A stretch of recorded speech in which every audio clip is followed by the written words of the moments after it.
Welcome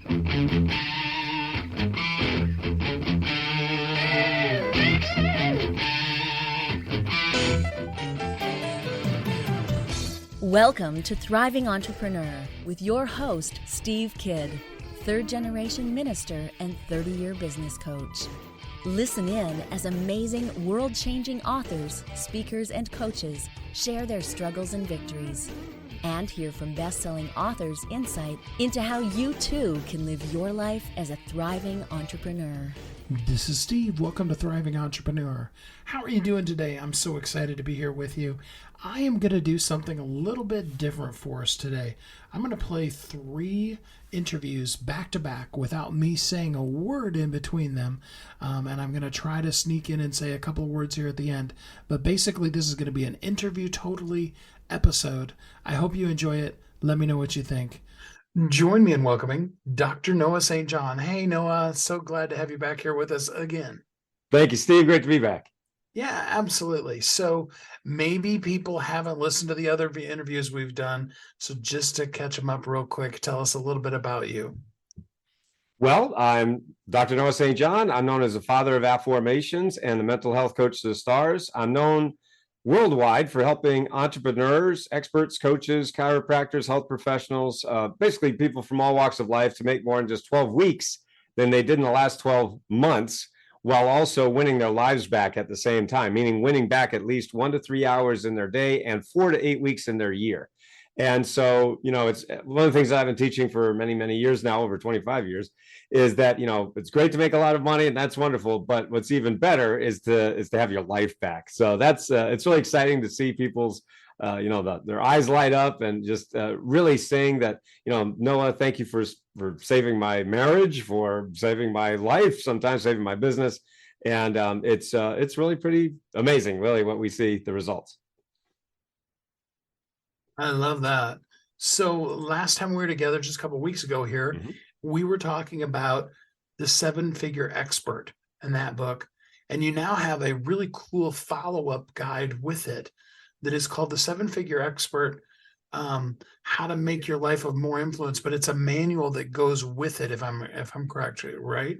Yeah, that's right. So we have the 2 books, which are really companion books. The first is a 7-figure life, how to leverage the 4 focus factors for more wealth and happiness. That's what we talked about last time. And now we have the companion book, the 7-figure expert, your ultimate guide to a life of more impact, influence, and financial freedom. So really, these 2 books go together. So this one is really aimed at helping people win their lives back. Like I said, it's great to have a lot of money, but what if you don't have a life? And then this is really for people who really want to add 6 or even 7 figures to their businesses as an expert, a coach, a consultant, a course creator. But like I said, I've helped chiropractors, health professionals, network marketers, affiliate marketers, online marketers, really for over 20 years now. So that's what we're excited about. I love that so much. So what are we doing in the second book? I mean, obviously the first book is just more reading. Explain to me how the second book comes together to be a companion to the first one. Yes. So many people who start an online business or want to start an online business, one of the biggest things that people ask me all the time in my one-on-one coaching and in my group coaching is, Noah, where do I start? Because there's so much noise out there. There's so many gurus and, social media and everything. And it's really it's just so much noise. As I've been saying for many years, in fact, we don't live in the information age. We live in the information overload age. We passed the information age 20 miles back, right? We're all on overload, right? And so that's why it's really hard to know who to trust. And so the point is that I've been teaching this and doing this myself for over 25 years now. I started my company, successclinic.com, in 1997 in a 300 square foot basement apartment with $800 in a book on HTML. And since that time, we've helped over 10,000 entrepreneurs from all walks of life, over 140 countries, all around the world, to add 6 and 7 and even 8 figures to their business. So that's really what the 7-figure expert book is focused on, is really breaking it down step by step and helping you to really add those 6 or even 7 figures to your business. So it's really aimed at people, entrepreneurs, experts, authors, speakers, who want to really have these systems in place so that the business is working hard for you rather than you working so hard for your business. Oh man, there are so many people that resonate with that. They get up in the morning, they work from what we used to call can to can't, and then they still have more work to do. Next thing you know, you're looking at the clock and it's after midnight and you still Yeah. haven't gone to bed. Yep. And then you wake up the next morning and the bank account doesn't look any better than it did the day before. Well, that's really true. And that really goes to this thing that so many people are really talking about out there, which is this hustle culture, the hustle and grinders, as I call them, right? And there's so many I also call them the Lambros, right? The Lambros, and they have pictures in front of their Lambos, and it's like, hey, look how cool I am. And if you're not working 14, 16, 18 hours a day, then you're a loser.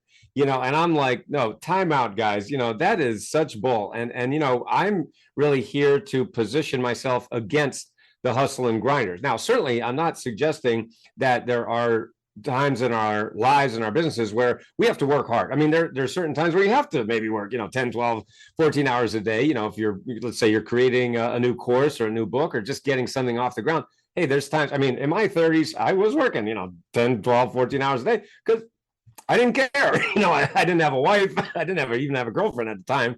And so, I was working all the time and, I didn't really care. But now, I'm a little bit older, quite a bit older, 25 years later. And, you really want to have the systems in place. So you're not always hustling and grinding. You want the systems working for you. So you're not working so hard for your business. So there's two questions that I want to ask you simultaneously, but I'll try to break them down one at a time. Question number one, what about the myth of you can work 2 to 10 hours a week and really be successful? Is that true? Yeah, it is. I mean, there's a little bit of, again, a misnomer there. There's the whole thing about the 4-hour work week, which is interesting because, the author of that book, Tim Ferriss, I mean, he's very well known for working, 14, 18, 20 hours a day, so he's one of those that says one thing and then does another, and that's very common, unfortunately, in this guru industry. But the point is that nevertheless, for example, I work what I like to call a semi-retired life right now. I mean, I have a semi-retired life. I work about, 20 to 25, maybe 30 hours a week, which is kind of nice. In fact, what I really like is, because we also talk about the flex culture out there, right? The flex, like, here's my flex, I'm in front of my Lambo, I'm in front of my, helicopter, my private jet, so I'm flexing, right? A lot of Lambros do that. So my favorite flex is shut my computer off at 5 o'clock every night. That's my favorite flex. Is like, dude, I want a life. I want to enjoy time with my family, with my wife, and just, we have a pond in the backyard and, with waterfalls. I like looking at my fish. I like watching the birds, and it sounds corny, but it's like, gosh, how much is enough? And so the point is that we live in this culture where it's never enough. So I'm taking a stand very firmly against the point of saying it's never enough. And I'm saying, well, when is enough? And of course, that's a very personal question for every individual person. It's not like I can answer that for the viewer or the listener or the reader. The point is I'm giving you systems so that you can answer it for yourself. So you're not always working all the time. I'll give you a quick example. I was working with one of my clients. We have a program called the 12-week breakthrough where I help you. It's a group program where I help you make more in 12 weeks than you did in the previous 12 months while winning your life back. Well, we had one client in that program named Aubrey, and she had been working in her business very, very hard for 15 years in her business, but it was really flatlined. I mean, no growth in 15 years. And she was working these 10, 12, 14, 18-hour days. And in fact, you've heard of the phrase working yourself to death. She was actually doing that. She was working herself so hard, she put herself in a wheelchair. And, even still working as hard as she was, it wasn't growing. So she joined my 12-week breakthrough program. I helped her, install the systems that I give you in the book. And in 1 year, less than 1 year, she doubled her income after working so hard for so long with nothing to show for it. So the point is that now she's able to spend more time with her family and she's making a lot more money. And that's really what, we call success. Absolutely. Working smarter, not harder, and actually having more money in the bank account at the end of the day. That's right. All right. So life happens. We've all had it happen to us. You're chugging along, you've got a pretty good life, pretty good business. And then, the economy changes, presidents change, whatever. And you find yourself with a company that you still love, you still want to do. So I'm not talking about the people that are changing careers, but it's not performing like it used to. What kind of advice do you have for folks when they're, instead of starting from scratch, they're re-energizing to go again to that 6 or 7 figure Yep. level? Actually, that's exactly who I specialize in. I mean, that's most of my clients are like you just described, people who have been working for a while, whether it's a few years or many years, and they're just hitting that, as I call it, that income ceiling. You keep hitting that income ceiling, like Aubrey, who I was just telling you about. I'll give you another example. I was working with one of my clients who's joined my 12-week breakthrough program, and she is an entrepreneur in Arizona, and she is a self-proclaimed seminar junkie. And she was going to all these seminars, but just kept hitting that income ceiling. But she was working really hard, spending all this time, all this money. And in the first 2 weeks of working in my 12-week breakthrough program, she tripled her investment. She tripled in 2 weeks. We hadn't even gotten to the money part yet. Okay. So the point about that is that when you have these systems in place, and one of the things that we talk about that I'm known for is helping people with their inner game and their outer game. That's one of the reasons we see this, as I call it, hockey stick growth. Like people I've been talking about and people in the book who are, just go along like this, and it's okay. You're making all right money, but you just keep hitting a ceiling no matter how hard you try. And so, you put these systems in place, that's where the magic happens. And then boom, you get that hockey stick and it's whoop, just right through the roof, double, triple, quadruple. Really in less than a year. I mean, we've seen it happen many, many, many, many times. And so the point is, one of the reasons we're able to do that, and I talk about this in the book, is the inner game and the outer game. So inner game is everything that happens between your ears that you can't see directly, but it affects everything that you do. Meanwhile, the outer game is everything that you can see directly that also affects everything that you do. But what happens is most people who are struggling because of either a lack of knowledge about how to master their inner game or their outer game, or more commonly, it's really a combination of both. So like I think I was talking about in the last, conversation we had about Charles, one of my clients who, he said, Noah, if we don't get this in place, I'm going to miss out on, I'm going to lose $1 million this year. It's going to cost me $1 million if we don't put these things in place. So he paid me $100K to coach him one-on-one for 12 months. That's 10% of $1 million. And I said, just give me 10%. And he said, okay. So the point is that in less than 12 months, I didn't find him $1 million. I found him $1.8 million in 10 months. And that is a result of this inner game and outer game. And so that is really what causes that hockey stick growth. Absolutely. So, I mean, especially when you start talking about examples of people who have possibilities of $1 million already coming up, other people are like, oh my gosh, no, I couldn't afford that at all. So, other than, of course, getting the book, which of course, is going to cost them next to nothing. What are some of the things that you do with one-on-one with people that aren't necessarily commit to $100,000 right up front? Yeah, absolutely. This is one of the things I absolutely talk about, in our one-on-one coaching and our group coaching and in the book, and that is the different levels of service that you as an expert want to offer. So there's basically 3 levels of service, and that is done for you, done with you, and do it yourself. Okay, so the done for you, as an example, like we have a book done for you program or service, right? So we get your book done for you. You come to us, and I'll give you an example. I'm working with a stem cell doctor right now, and we're writing a book for him on anti-aging. He came to us, he'd heard about me, heard me on the program. He says, hey, Noah, I hear you're the best in the business, and I want to write this book. Now, he had this book rattling around his head for like 10 years. Well, we got it done for him in 4 weeks. 4 weeks, and we got a book done. Okay. Then we also have a funnel done for you service, meaning, there's lots of people who hear about funnels, but they don't know how to build. They don't know where to start. And again, there's a lot of noise out there. There's a lot of misinformation, a lot of bad information, just wrong information. So we get your funnel done for you, right? So we're building, like for this doctor, we're writing his book, and we're also creating his book funnel. All right. So we have that. That's the done for you. Then we have the done with you.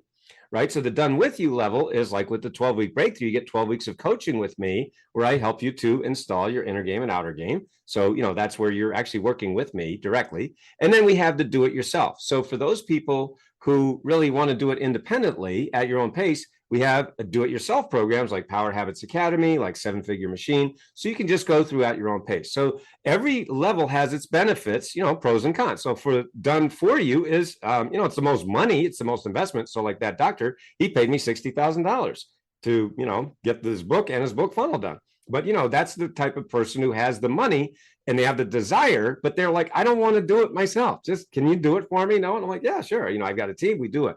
Then done with you is for the person that really wants that interaction, right? Like get your questions answered and really that supportive group environment, that accountability that really we all need to reach our goals faster.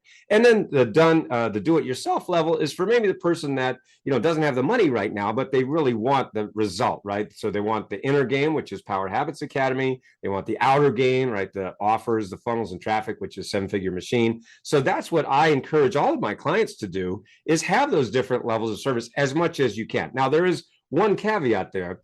When we're talking about personal growth, right, like mindset or mental health, which I've been teaching for over 25 years, I have not yet figured out a way to have it done for you of mental health, right? So, for example, the example I always give is, imagine if you wanted to get in shape, right? Let's say you wanted to, get six-pack abs, right? You're like, you see all the commercials out there or watching videos like, hey, Noah, I hear you're the best personal trainer out there. So I want you to help me get six-pack abs. I'm like, sure, let's do it, right? And then you say, there's just one thing. I want you to do my sit-ups for me so I get six-pack abs. Now, wouldn't that be great? I mean, wouldn't that be awesome if you could hire somebody, pay them to get, so they do the exercise and you get the six-pack abs? Wouldn't that be awesome? I mean, that'd be amazing. So I haven't figured out how to do that yet, right? Now I'd be a billionaire, right? If I could figure that one. But so far, I mean, other than getting a lobotomy, I don't know how you can do that. So the point is, there are some limitations to that. But the point still is, for almost everybody watching the program, you can probably offer, a done with you and a do-it-yourself service. And then if you're able to, certainly want to do the done for you for that reason that I talked about. Absolutely. All right. So again, Seven Figure Life, which is the book that then leads into the Seven Figure Expert, that helps people, with the ultimate guide to life, more impact, influence, and financial freedom. They can get a free copy by going to sevenfigureexpertbook.com. What are we going to find when we get to that URL? Yeah, sevenfigureexpertbook.com. That is the, just like it sounds, the number 7. So yeah, this is the book. So there it is, sevenfigureexpertbook.com. Very easy to remember. And so, yeah, the book is free. So because you're watching this program, we're giving you a copy of the book for free. So I've covered the cost of the book. We just ask you to cover the shipping. So we ship anywhere on planet Earth, right? So United States, Canada, all around the world. And then there's, different offers if you want to get some help, you want to help with me, or if you want some of the do-it-yourself program, so you can literally get the result faster, right? So the book is, and by the way, when you order your book at sevenfigureexpertbook.com, while you're waiting for the book to arrive on your doorstep, I'm also going to give you for free the digital version of the book. So you can start studying immediately, right? As soon as you go to sevenfigureexpertbook.com, order your copy, it's free, just cover the shipping. And then I do give you the digital version, the digital edition right away while you're waiting for the book to come to your doorstep. And then there's other different opportunities there. And it's really just helping you to get the result faster. So if you want to add that 6 or 7 figures, you want to reach that 7-figure level in your expert business, whether you're a coach, a speaker, an author, a course creator, or a consultant, that's really who this book is for. And it's very powerful, because what's also really great is I want people to realize this isn't about me, right? So many of the gurus out there, they make it all about themselves. And it's like, well, my response is, who cares? Who cares if you did it? All I care about is, can I do it? Right? So in the book, I give you example after example after example, story after story after story, real life case studies of the clients that I've helped, whether it's one-on-one or group coaching, so that they have reached the 7-figure level. Because let's be honest, who cares if one person did it? That could be just luck, right? That could be maybe their personality, or maybe they, struck gold somewhere or whatever. So it doesn't matter if that guy did it. What matters is there a system that anybody can use? That's what people need to look for. Absolutely. There's an old saying that says success leaves clues. That's right. You've obviously been a little bit successful in life. I'm really underselling that. You've done some major breakthroughs for both yourself and other people.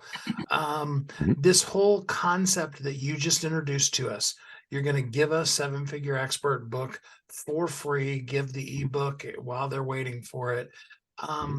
When you're helping people up level, you've got the whole done for you on the book, tell authors, should they have that same kind of process in what they do? Give away their book? There's a lot of pros to it and not many cons, really. So, yeah, I mean, when people hire me to coach them, whether it's one-on-one coaching or group coaching, a question I get all the time is, well, Noah, should I write a book? I've got, like the stem cell doctor I was just talking about, who hired me to do that for him, and the book and the funnel. And, my response is always the same. Should you write a book? Yes. Do you have to write a book? No. I mean, I'm not going to come over to your house and tell you have to write a book. But should you? Yeah, because here's my point. So let's say you're a coach, right? Or you're an author. Well, of course, if you're an author, you've written a book. But I mean, if you're a speaker or even, a real estate agent, right? Or a wealth manager. I work with wealth managers and chiropractors and, just all dozens and dozens of industries. So let's say you're a realtor, right? And you have realtor A who's written a book and realtor B who has not written a book. Who is the person probably going to go with? They're probably going to go with the person who's written a book. Just by virtue of writing a book, you instantly position yourself above 99% of your competition who has not written a book. And keep in mind that 80% of American adults say they want to write a book. Okay, so the point is that should you write a book? Yeah, I mean, you really should. The other problem, of course, is that people think it's really, really hard. So, I've written and published 22 books. I've actually got 5, believe it or not, I got 5 books coming out this year. In 1 year, I got 5 books. It's been a very prolific year for me. And those are both self-published and with traditional publishers. So, I've seen it all. I've done it all. I mean, I've had 6-figure advances from major New York publishers. So I've done everything in this industry. And very few people have done, have the experience that I have. So I can help I can help you. I can help the person, whether they're just starting out or whether they've even written a book or just thinking about writing a book for, the last 5 or 10 years or whatever. So, I mean, should you have a book? The answer is yeah, you probably should if you want to stand above your competition. I really appreciate that. Because a lot of people are always asking me, and it's nice to have somebody besides me that bangs the same drum just every once in a while. Yep, absolutely. So again, go to 7figureexpertbook.com. That's the number 7, figureexpertbook.com.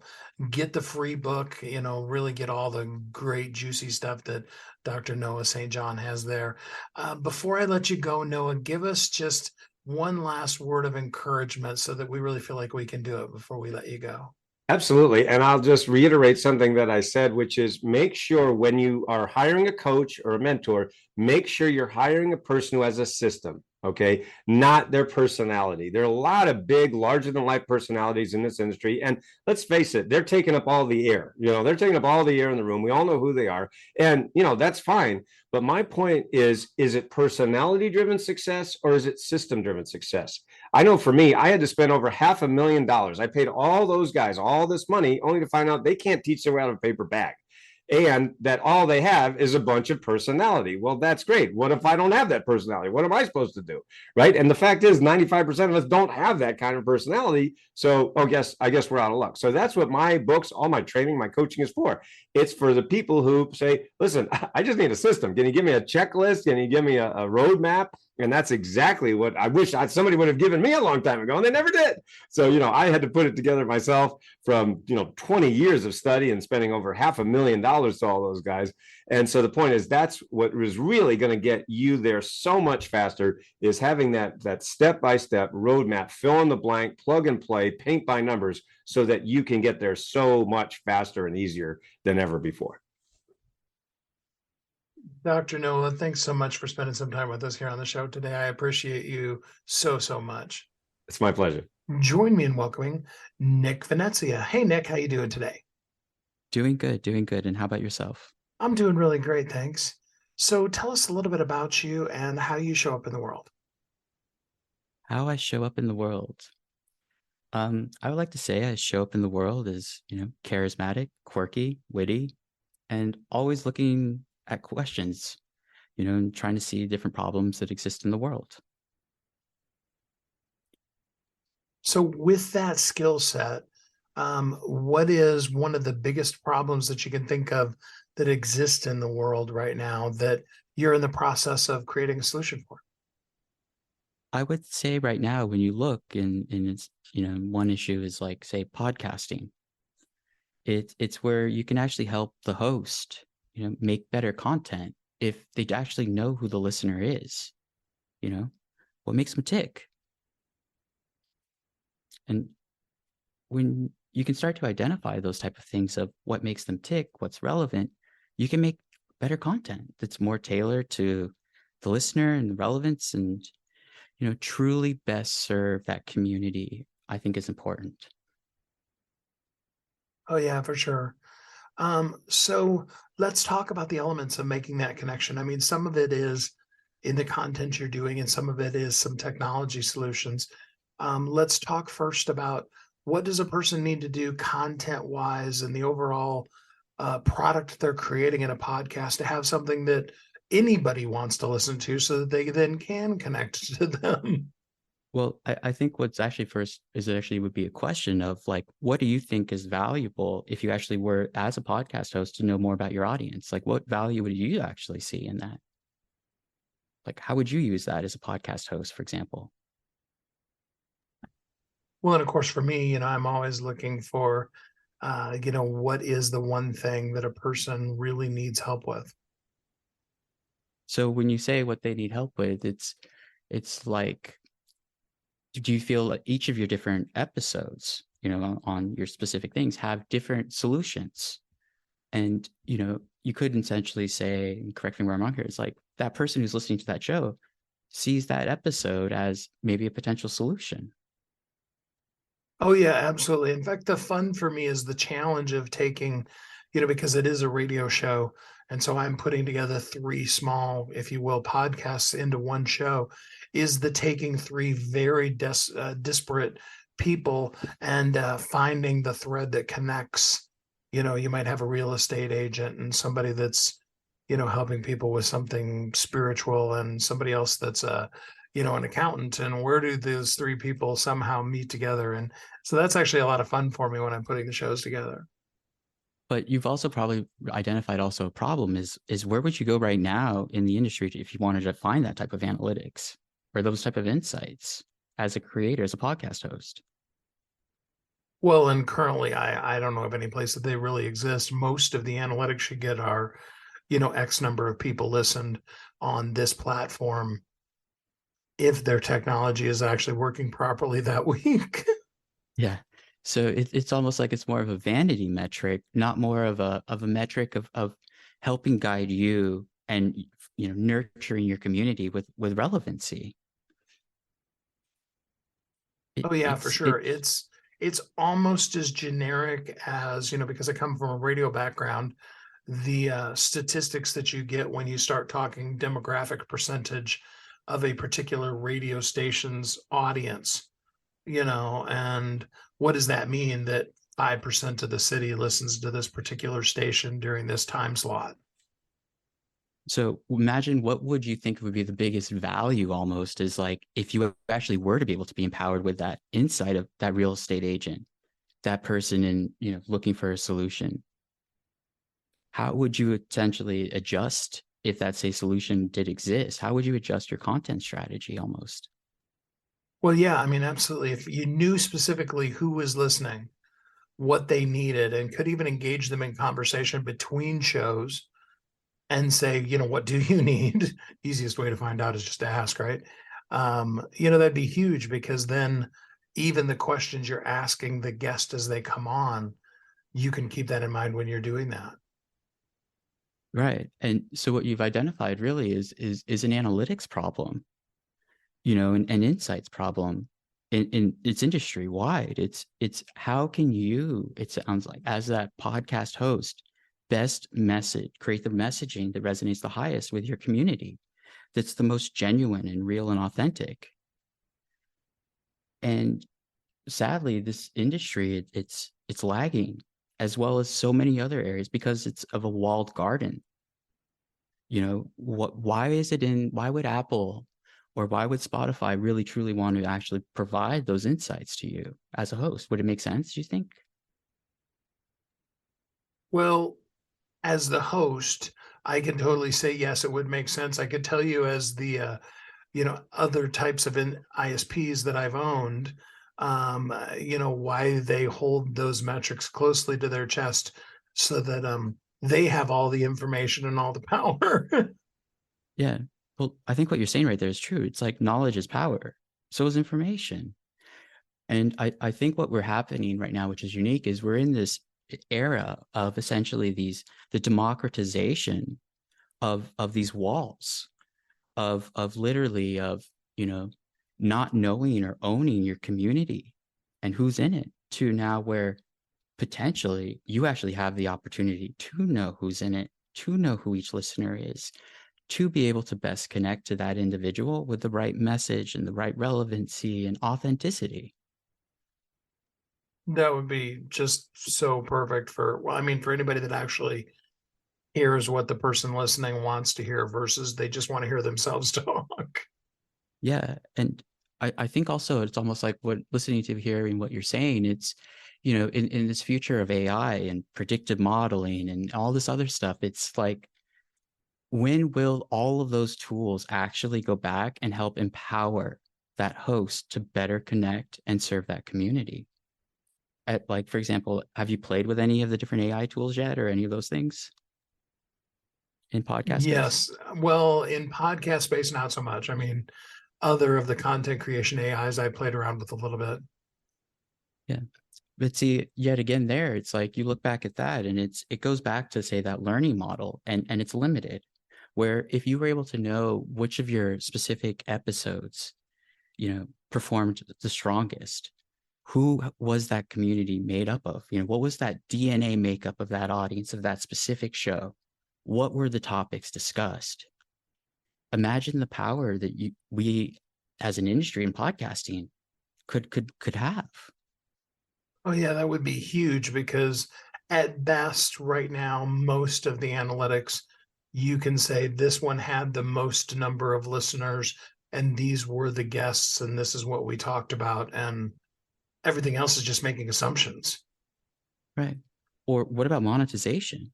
You know, being paid for the value that you as the host are creating, you know, of that listener base.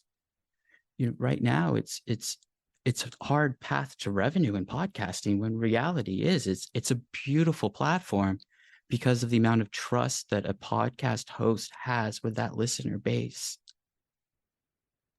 Well, back in the day, the argument for why podcasts and all the other internet technologies were more powerful than, say, for example, radio, when you're talking podcast, is because we can provide all of these things.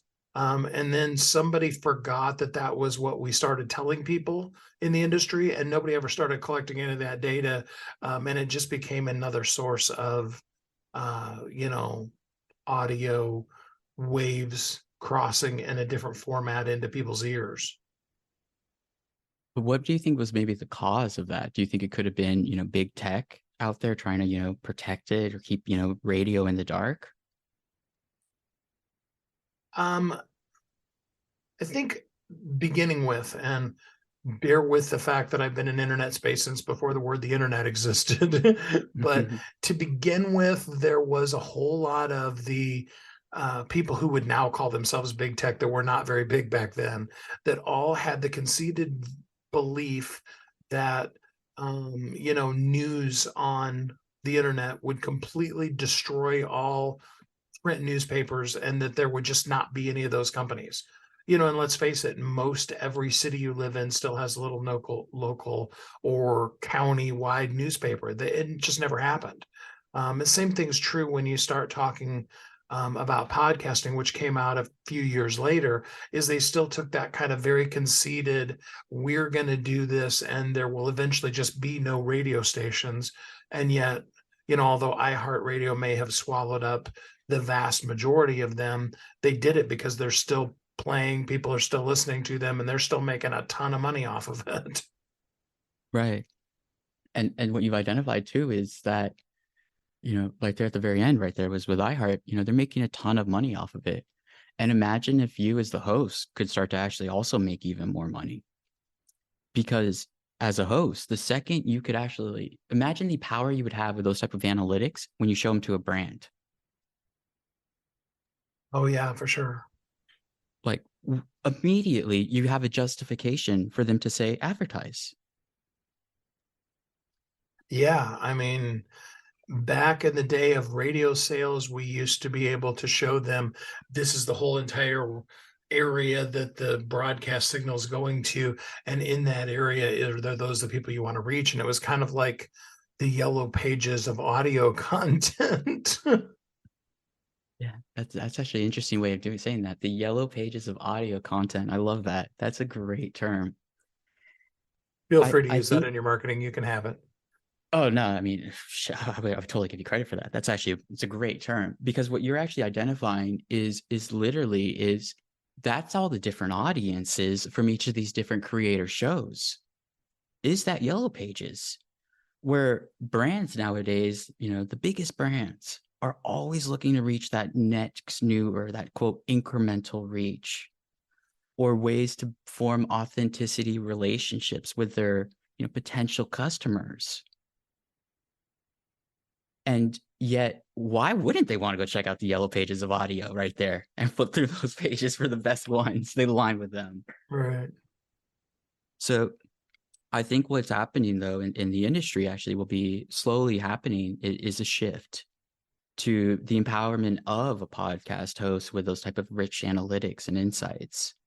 And I know actually that's something that we daily are actively working on solving, is empowering those hosts with those exact analytics that you just described, as well as helping make sure that the content that they are, making and distributing on each episode is as unique as they are. Because every single listener has value. And you look at a platform like a YouTube, a lot of people would believe, and I myself believe this too, and essentially it's like, you might watch one video on YouTube. It's amazing that you're going to see 10 ads all relevant about that one video. And why isn't it more of like where ads shouldn't be even ran, in my belief, even on a podcast? Keep it authentic, keep it real, and help empower that smaller community with commercial free. Why? Go help them run 10 other relevant ads offline. The products that are, say, discussed on that podcast. And then pay back that host for the true value that they've created, which is awareness about a different problem or an opportunity for a solution. Like, you might have just talked about the optimal running shoe on air. Who's that relevant to? A lot of running shoe brands. So if they can go to that yellow pages and flip through it and find their running shoes, they would totally want to reach that person. And that's what we're helping build and helping do, is that right there. So that way a host like yourself can reach brands, and brands can reach listeners in a relevant manner that rewards everyone. I love the concept of that. I do have one question for you. And feel free to tell me, no, it doesn't do that. All right, that's fine answer. But what about for the podcaster who, when they look at those analytics, they see that they're not really reaching anyone, or reaching so very few people that it's not going to attract a brand. Is what you're working on available to help them be able to learn how to be able to narrow that into something that can have a better reach? Not only reach, but to have the path to revenue and for them to grow their show, I think is the most important part there too. I'm a member of the IAB Tech Lab in podcasting. So the IAB, think of them as essentially, it's for internet advertising. And it's helping, do things like, quote, programmatic advertising in podcasting. And I'm literally sitting in this meeting on the Zoom and listening to these people talk. And as they're discussing it, it's like, well, if they have under 50,000 in the audience size, it's not going to get served. And it's like, wait, that's a massive, massive amount of podcasts fall underneath that. And it's like, are you telling me right now that if you have under 50,000 listeners, you're not relevant in the eyes of these people and these platforms? And it's like, hold up, wait, that's insanity. And the relevance is if you have one person, that matters. 2 people matter, 3 people, 4, 5, 10. It isn't so much about that, mass size. If anything, that's dilution. It's essentially, I like to think of it as like a pot of chili almost. It's like the more beans you put in the chili, the more it'll start to dilute the spice of, say, the original seasoning package you put in. So it's about the fact of relevancy, of authenticity, and of uniqueness. Because if you have that group of 10 people that are listening, well, there's something unique about those 10 people because they find relevance in what's being discussed. And so to answer your question, yes, that is a very, very important element. And yes, that is something that is definitely being included for this. And as well as providing that transparent framework to empower the host and to empower the listener. So, Nick, tell us what kind of people want to use that service and how they can get in contact with you so that they can be a part of it. So it's deeppod.com, and you can go and you can fill out the contact us form, and essentially, let us know your details, and we will be in touch. And what we're looking for is creators of all sizes. And it's those podcast hosts who are looking to learn more about their audience, as well as help increase revenue and bottom line. And so again, it's called Deeppod, DEEPPOD.com. So it's almost like you jump deep off, you jump deep into the pod world. Oh, yeah, absolutely. That's what I was going to ask you too. I wanted to make sure that it was 2 Ps and that everybody caught that part of it. Yep. And then just go ahead, fill out the contact us form, and, we'll be in touch. And we're actively looking for people to be in the beta, as well as helping us innovate an actual industry solution for the small guy, for the everyday guy, the everyday Joe who's a podcast host, the guy who's literally out there grinding, building that community, being authentic, making it work. And those are the people we're looking to connect. The big people are, they've got the massive contracts, but what about those? And making sure no one's left behind is where we want to be focused as well. I love that. And you're talking about a beta. So is there a fee associated with it, or are you just kind of looking for people to be in the mix at this point? It's not so much a fee. It's almost like you get paid. Other way around. So if you're looking for those analytics or whatnot, you're helping us because we're able to then help you find brands and we revenue share back. We're here to try to help provide and bring the value that's being created, but being left behind because the industry, like you were saying earlier, doesn't have all the right tool sets available. I love it.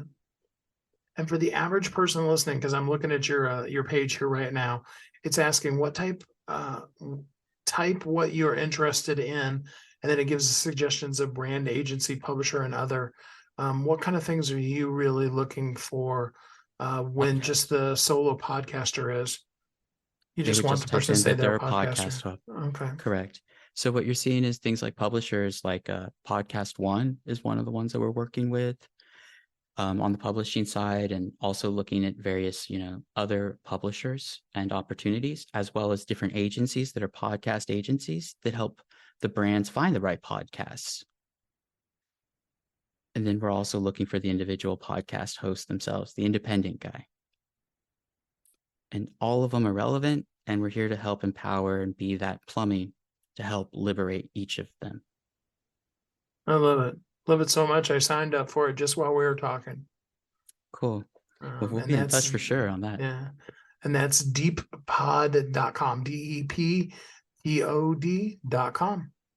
Correct. And we just got your new submission form for them. Yay. So saying that through. Well, Nick, thanks so much for spending some time with us. There's so much more we could get into, but let's get the conversation started with some people and see if we can help them out. Let's help be a part of the change together. Let's not stop letting this atrocity occur, and let's empower the everyday creator. I love it. Nick, thanks so much for spending some time with us here on the show today. Cool. And thank you so much for wanting to be a part of the solution. And thank you everyone for listening that fills out that form on dpod.com. Join me in welcoming Shannon Whittington. Hey, Shannon, how you doing today? I'm doing fantastic. How are you, Steve? Oh, I'm doing good, thanks. So before we jump into your book, tell us a little bit about you and how you show up in the world. Well, I show up in the world as a married woman with one 12-month-old dog. I'm married to a wonderful woman. I identify as a cisgender gay female, and my pronouns are she, her, and hers. I'm a clinical nurse educator, and my goal is to transform how healthcare is delivered to the rainbow community and how organizations can embrace the LGBT community and corporations. Perfect. And the book is called LGBTQ plus ABCs for Grown-ups. Yes, I do have that written in front of me so that I gave the letters in the right order because I keep transposing them. And I noticed this has nothing to do with your book, but I wanted to ask this one first. There's also the IA and a couple other letters for the titling of the book. Why did you choose to just go with the main ones? Oh, like to stop at the plus? Yeah. Because it can just go on infinitum, LGBTQIA2SP, It's like that's kind of long for the title. So the plus kind of covers the other letters. And I have to say, you did a great job because a lot of people get those letters confused. In fact, my mom says, how would you talk if you didn't have the alphabet? I was like, Mother, that's a really good question. Well, and that's why I have it here in front of me, is because I have transposed them when I've been practicing trying to say it right. So Good job. we'll just get through it. I mean, worst case scenario, when in doubt, read the letters. Yes, absolutely.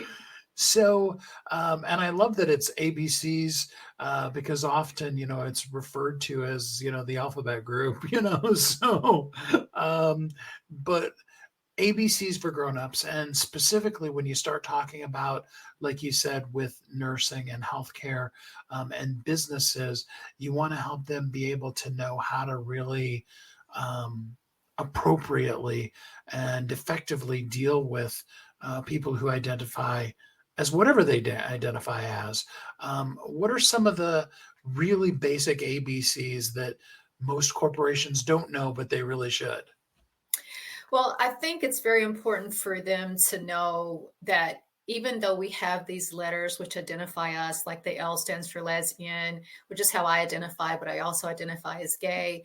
I think instead of trying to put us in the boxes of the letters or trying to put us in the boxes of male or female, just to know that everyone is different and everyone has their own autobiography of their letter and how they identify. So when someone says to me, for instance, hey, I'm bi, then my question is, well, what does that mean to you? Because two bisexual people can have a completely different definition of how that applies to them. For the longest time, I didn't use the word lesbian because back in my day it was, kind of derogatory. And then I have this 19-year-old intern who immediately introduces herself and says, I identify as a lesbian. I was like, oh my gosh. So the language is linguistically fluid. It changes about every 3 to 5 years. And it's very individual for that particular person. I think that's what's important for organizations to know. So let me just reiterate what I think I heard you say, and then you can laugh at me. The key to effectively including other people is to have open and honest communication. Yeah, good. Yes, absolutely. What a concept. Yeah. I mean, I called it ABC because it's so simple, and I wanted the book to be simple so that straight cisgender people could understand it. I know that they're not going to read an encyclopedia on it, but they might read a short book like this because it's very rare to find someone who hasn't been impacted by someone from this community, whether it's their relative, child, someone they work with, someone in their community. So I thought it would be beneficial to break it down really, really simply so that people could understand it, but not have to spend hours trying to learn it. So for businesses, where's the line? I'm going to ask you a very tactful, but hopefully not landmined question. where is the line between being understanding for people and the people not being offended by people who are learning? I mean, I'm talking about a corporation that's trying. I'm not talking about somebody that's being a jerk. I'm talking about corporations that's trying, but they're trying to create a communication versus just, you got to get it right the first time or you're just in trouble forever for the rest of your life. Did that question make sense? Yeah, it does. I think it all starts with communication. I mean, we can tell as gay folks if you're earnest or not, if you really do want to know. It's just a vibe that we get. So I think when organizations can really know and understand that it's really in how they communicate. I work with organizations. Just today I was on the phone with an organization and they're starting from ground zero. They haven't had any training whatsoever. They want to make sure they don't offend. They just kind of want to put the information out there and let it slowly start to marinate with their company. Whereas another company I'm working with, this is probably like the 5th training they've had in this because they recognize how important it is. So I think it really boils down to effective communication, knowing what to say, what not to say, how to recover if you say the wrong thing. Like, so many people are afraid of making a mistake and offending people. And I think that's one of the big things that cisgender heterosexual people deal with, because they're like, I don't want to offend. I kind of want to ask this, but is it okay to ask that? Those type of things. So for the person who wants to know, and that I think is the important part of that, how do they ask the more difficult questions in a tactful way to be able to actually get an answer and not just come off as stupid? Well, I think, like, let's say, for instance, you see someone who is wearing a dress, eyeshadow, but also has a beard, mustache, like, you're not really sure. So the first thing is, how would you like for me to address you? We said at the very beginning of the show, my name is Shannon. You said your name. How would you like for me to address you? Then the next thing is, what's your pronoun? It's really simple. How would you like to be addressed? And what's your pronoun? And use that going forward, no matter what you think it should be, because it's not what you see, what you think it should be. It's what it is to me. And even though you may not understand it, I understand that's very difficult for people to understand, some folks. At least respect it. My new idea is that there's 7+ billion people in the world, and each one of us is unique. Every one of us needs to get a letter or a symbol. How does that sound to you? S for straight. Right. Well, what I'm saying is that, I mean, even when you start talking about straight or heterosexual or things like that, that means a whole lot of different things to a whole lot of different people too, So I think for clarity, we just let everybody find their own letter or symbol, and then everybody can be unique. Yeah, that's like my mom says, let every tub sit on its own bottom. She said that growing up. I was like, what is she talking about? My tub is on its bottom in the bathroom, And as I, became an adult, I was like, oh, it means you be me and let, you be you and let me be me. As my friend says, whatever floats your boat, kid. I think that's important, just I personally don't lead with being gay. I lead with being a woman, a nurse, an author, a speaker, who just happens to be gay, who just happens to be married to a woman. I don't really think I'm any different from you, who may be married to a woman or whatever. I don't know, but that's how I see it. It's just a part of me that might be a little different than you, but it's really not that different, because in the end, we're all the same. Really, we're all human, and we all want to be the best expressions of ourselves. That's every person's desire in the world. You want to contribute to society and be the best person of yourself. I love the song. I don't know if you've ever heard it. It's Toby Mac, Kirk Franklin, and one other person. Can't think who it is. The girl who sings the song Overcomer, and her name just jumped out of my head. But it's called We All Bleed the Same. And at the end of the day, you cut somebody's skin, it's all going to come out red. Mm-hmm. Yeah. I mean, And I as a think, nurse, I've seen a lot of blood, and Right. I've never seen any blood any other color than red. and as a nurse, if you did see it as a different color, you would be really worried what was going on. Well, when it starts to look in purple, it starts to get really dark, there's some issues going on, right? You need to be intervening right away. Yeah, absolutely. So, what is one thing that, and I don't know whether I should say it, that you wish every corporation could do or that every corporation should do? Either way you want to answer that, that they could do right now that would make such a huge difference. I think if every corporation just came to the realization that we're in your corporation, okay, we're sitting next to you at the lunch counter, we're sitting next to you in the office, we're everywhere. Whether you want to believe that or not, we are. We're in your communities, we're in your grocery stores, your banks, and yes, we're in your places of worship too, because a lot of us are believers. I am. So if we recognize that at any organization that's of a decent size, at least 50 people or so, trust me, we're there. So it's just a matter of how do we feel within this organization of being out? Is it a safe space for us to be out? And what can you do as an organization to help us to feel safe so that I know I can put the picture of my wife on my desk too, just like you have the picture of your husband or your wife, and it's not going to be defaced by the next day. I think just recognizing that we're there, whether you know it or not, because listen, I've hid in the workplace for many years at many hospitals, many organizations that I worked at over the years. I have hidden, and it doesn't feel good, let me tell you.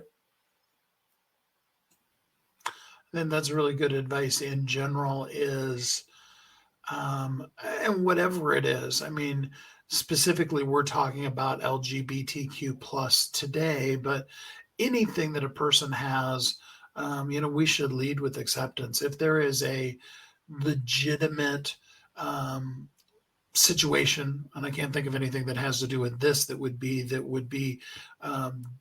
difficult for the workplace. Like if you were wearing flip flops in a construction zone, you'd have to stop the person. But the things of who you love and stuff like that, I don't know that. I don't know. Maybe I'm just old enough that I'm like, maybe we don't need to bring that quite as much into the workplace, and we need to bring a little bit more love and acceptance into the workplace. Is that just way too old of me? I don't think so, because I don't know why we go to work and leave kindness at home. I've been trying to figure that out for the longest time. We can bring that with us, you know? There's a wonderful book. I don't know if you've ever read The Greatest Salesman in the World by Og Mandino, but I love the first scroll in that one because he says, I will face this day with love in my heart, and I will greet each person that I meet and say silently to them, I love you. And I think if we just took that approach in business, all of our businesses would do better. And I think a lot of these issues would be non-existent. I mean, I don't know, maybe I'm being naive, but that's what at least it seems like to me. Oh, I think our businesses would thrive, definitely, if we lead each day with love and acceptance. And, it's so simple. Like I'm old school, thank you, please, may I? Those kind of like, what happened to that? I don't know. But it's so simple, but it works every time. I'll even take it a step further and get really old school on you. If Okay. somebody's behind you, regardless of how they identify, hold the door for them. Whether you stand back and hold the door open for them, or you just hold the door back, so that they can do it, as opposed to letting the door slam in their face. I think we can just all agree on that level of common decency and not have to ask somebody even their pronouns before we just be nice. Oh, that's beautiful. Yes, hold the door. The book is called LGBTQ plus ABCs for Grown-ups. It's a great guide for businesses and other people to be able to just begin to start thinking and learning the conversation. It is written by Shannon Whittington. She is an amazing author and has some great insights in this. And you can get the book today for free on Amazon. There's a link, and I'll drop the link in the comments for those of you that didn't see it in the description. And I would really, really love it if you would pick up the book today. Shannon, thanks so much for spending some time with us here on the show today. Thank you for having me. And when you pick up that book and read that book, please give me a review. Absolutely. If you like I even tell people, if you like the book, then give us a review. And if you have questions of book, contact Shannon and ask questions rather than asking your questions to the whole world. Yeah, I appreciate that a lot. I'm really grateful to be here today. And I want to say hi to the audience that's tuning in and listening. Thank you so much for your time. Thanks so much for being with us, Shannon. What did you think? Did you like it? Did you enjoy just hearing 3 interviews back to back without any of my random ramblings? Let me know what you think by going #ThrivingEntrepreneur on any of the social medias and letting me know. And remember, you are uniquely brilliant. You were created for a purpose, and the world needs you. Live every day of your life as a thriving entrepreneur. Till we're together again next time, have a great week. Thanks for listening to Thriving Entrepreneur today. If you want to get your question answered, send an email to questions@wehelpyouthrive.com. We look forward to you joining us again next time.